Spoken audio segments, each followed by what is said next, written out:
नमस्कार शेतकरी मित्रांनो, कांदा उत्पादक शेतकरी बांधवांसाठी आताच्या क्षणाची सर्वात महत्त्वाची आणि मोठी बातमी। कांदा संदर्भातील कांद्याच्या भावात वाढ होणार, कधी होणार, किती होणार, कशामुळे होणार, काय महत्त्वाचे कारण, सविस्तर थोडक्यात संपूर्ण लाईव्ह अपडेट बातमी आपण या व्हिडिओच्या माध्यमातून जाणून घेण्याचा प्रयत्न करणार आहोत। तर महाराष्ट्रातील तमाम कांदा उत्पादक शेतकरी बांधवांना एकच विनंती, व्हिडिओ शेवटपर्यंत बघा। अतिशय महत्त्वाचा व्हिडिओ जर आवडला तर नक्कीच लाईक करा।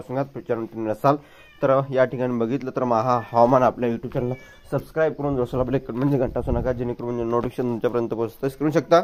शेतकऱ्यांना नुकसान टाळा, शेतकऱ्यांचे नुकसान टाळावे, केंद्र सरकारने थेट शेतकऱ्यांकडून कांदा खरेदी करावी, एपीपीओच्या किंवा कुठल्याही मध्यस्थ यंत्रणेद्वारा खरेदी करू नये। अशा खरेदी प्रक्रियेचा मोठा घोटाळा होऊ शेतकऱ्यांचे नुकसान होत आहे। गेल्या काळात अनेक प्रकारचे घडले आहे, त्यामुळे केंद्र सरकारने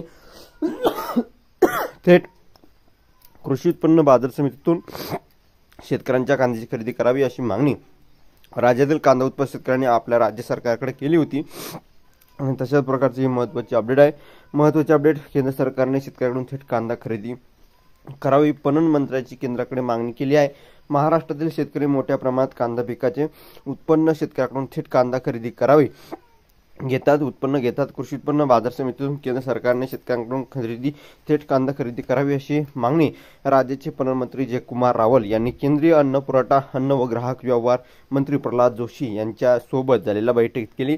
अवकाळी पावसात झालेल्या कांद्याचे अतोनात नुकसान झाले आहे, शिवाय कांद्याचा दर असमाधानकारक असल्याचं चित्र आहे।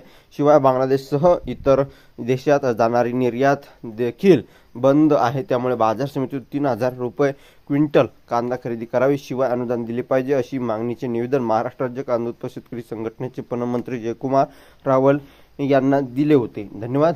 माझा व्हिडिओ तोपर्यंत थांबतो। जे महाराष्ट्राच्या हिशोबाने लाईक, शेअर आणि सबस्क्राईब आणि कमेंट करा, तर भेटूया पुढील व्हिडिओमध्ये अशा माहितीपूर्ण कांदा बाजाराच्या अपडेट्स तोपर्यंत थांबतोय। जे महाराष्ट्राच्या हिशोबाने धन्यवाद।